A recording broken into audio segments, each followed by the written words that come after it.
Hello students, আজকে যে ক্লাসটা আমি নিয়ে এসেছি সেটা হলো ইডিয়মস অ্যান্ড ফ্রেজ। আজকে যে ক্লাসটা নিয়ে এসেছি সেটা ইডিয়মস এবং ফ্রেজেসের উপর। তো এই ক্লাসটা আনার কি প্রয়োজন হলো? দেখো, ইডিয়মস এবং ফ্রেজ অনেক অনেক আছে, ঠিক আছে? এবার এত করা সম্ভব নয়।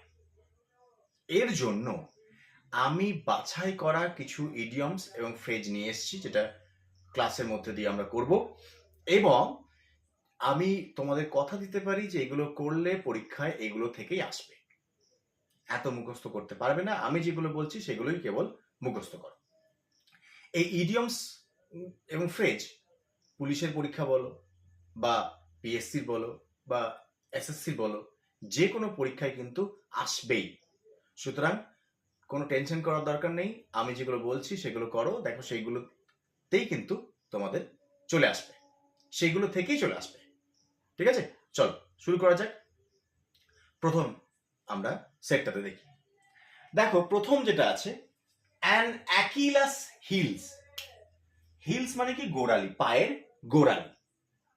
আর এই অ্যাকিলাস, অ্যাকিলাস হচ্ছে একজন গ্রিক, একজন বীর, ঠিক আছে? একজন লিজেন্ডারি বীর, একটা পৌরাণিক চরিত্র, একজন পৌরাণিক বীর ছিলেন তিনি। তো দেখো, এখানে বলেছে অ্যাকিলাসের হিল, অ্যাকিলাসের গোড়ালি।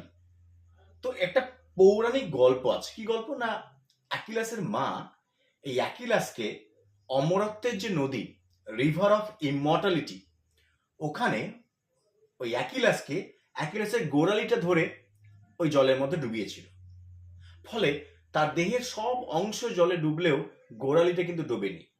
তাই যখন যুদ্ধক্ষেত্রে যায় তখন অ্যাকিলাসকে কিন্তু মারা যাচ্ছিল না, কারণ সবই তো, তার পুরো বডিটাই তো অমর। শুধুমাত্র তার দুর্বল জায়গা ছিল কোনটা? না, এই হিলটা, গোড়ালিটা, যেহেতু এটা সেই অমরত্বের জলে ডোবেনি। তাই অ্যাকিলাসের হিল, এটার মানে হলো একটা দুর্বল জায়গা, একটা দুর্বল সিচুয়েশন। কারো কোনো দুর্বল জায়গা বোঝাতে হলে কি করতে হয়? আমরা বলতে পারি অ্যাকিলাসের হিল। তাহলে অ্যাকিলাস হিল এর মানে হচ্ছে উইক পয়েন্ট, দুর্বল জায়গা, উইক পয়েন্ট, দুর্বল স্থান, দুর্বল জায়গা। ঠিক আছে, বোঝা গেছে? পরেরটা দেখো, কাম অফ এজ। এজ মানে বয়স। কাম অফ এজ মানে হচ্ছে বয়সে আসা। বয়সে আসা মানে হলো প্রাপ্তবয়স্ক হওয়া, ম্যাচুরিটি হওয়া। ঠিক আছে, সাইকোলজিক্যালি ম্যাচিওর হওয়া। তাহলে ম্যাচুরিটি, প্রাপ্তবয়স্ক হওয়া। তারপর দেখো, আলফা অ্যান্ড ওমেগা। আলফা এবং ওমেগা, এটা একটা ফিজিক্সের টার্ম হয়ে গেল, সায়েন্সের একটা টার্ম হয়ে গেল। আলফা এবং ওমেগা এর মানে হচ্ছে শুরু থেকে শেষ পর্যন্ত, শুরু থেকে শেষ পর্যন্ত। From the beginning to the end, শুরু থেকে শেষ পর্যন্ত। From the beginning to the end, শুরু থেকে শেষ পর্যন্ত। তারপর দেখো, have ants in one's pants. তো কারো প্যান্টের মধ্যে যদি পিঁপড়ে ঢুকে যায়, অ্যান্টস মানে পিঁপড়ে, তো পিঁপড়ে যদি ঢুকে যায় কারো প্যান্টের মধ্যে, কিরকম অবস্থা হবে? একটা অস্বস্তিকর পরিস্থিতি হবে। তাহলে have ants in one's pants, এটার মানে হচ্ছে আনকমফোর্টেবল, একটা অস্বস্তিকর পরিবেশ, পরিস্থিতি, বা অ্যাংজাস, উদ্বিগ্ন। তাহলে have ants in one pants, এটার মানে হচ্ছে আনকমফোর্টেবল, আনকমফোর্টেবল, আনকমফোর্টেবল সিচুয়েশন বা কন্ডিশন।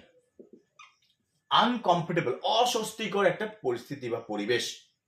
ঠিক আছে, তারপর দেখো, অ্যাপেল অফ ডিসকর্ড। ডিসকর্ড মানে হচ্ছে ঝগড়া। তাহলে অ্যাপেল অফ ডিসকর্ড, তাহলে ঝগড়ার কারণ। অ্যাপেল অফ ডিসকর্ড মানে হচ্ছে কজ অফ ট্রাবল, ঝগড়ার, বিবাদের কারণ। তারপর দেখো, the Apple of wands I, তাহলে কারো চোখের মণি, নয়নের মণি বোঝাতে বলি আমরা অ্যাপেল অফ ওয়ান্স আই, নয়নের মণি। তাহলে কি? খুব ফেভারিট কেউ, পছন্দের কেউ, তাহলে ফেভারিট, প্রিয়, পছন্দের বোঝাতে আমরা বলি the Apple of wands I. তারপর দেখো আপসেট, আপসেট মানে উল্টে দেওয়া। কি উল্টে দিচ্ছ? দ্য অ্যাপল কোট, কাট, কাট মানে হচ্ছে গাড়ি, তাহলে অ্যাপেলের গাড়িটাকে উল্টে দিচ্ছ। এর মানে হলো, দেখো ইডিয়মস মানেই হচ্ছে ইনার মিনিং, ভিতরের অর্থটাকে বুঝতে হবে। তাহলে এই আপেলের গাড়িটাকে উল্টে দেওয়া এর মানে কি? কোন একটা পরিকল্পনাকে ভেস্তে দেওয়া, তাই না? তাহলে আপসেট দ্য প্ল্যানস, কোন একটা পরিকল্পনাকে ভেস্তে দেওয়া। নেক্সট দেখো এরপরে যেটা দেওয়া আছে, have an axe to grind, have an axe to grind. Axe মানে হলো কুঠার, গ্রাইন্ড মানে হচ্ছে গুঁড়ো করা। তো এটার মানে হলো সেলফিশ ওয়ান, সেলফিশ ওয়ান, স্বার্থপর কাউকে বোঝাতে আমরা have an axe to grind বলি।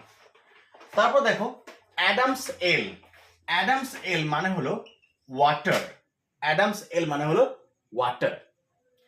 তারপর দেখো আলমা ম্যাটার, আলমা ম্যাটার মানে হলো স্কুল, হ্যাঁ, কিংবা কলেজ দ্যাট ওয়ান অ্যাটেন্ডেড, অর্থাৎ স্কুল কলেজ এইগুলোতে, ঠিক আছে, আগে যে স্কুল কলেজে তোমরা পড়েছো সেটাকে বলা হয় আলমা ম্যাটার, প্রাক্তন, ঠিক আছে। তাহলে আলমা ম্যাটার মানে হলো school college that one attended, attended, ঠিক আছে, বোঝা গেছে? Thank you.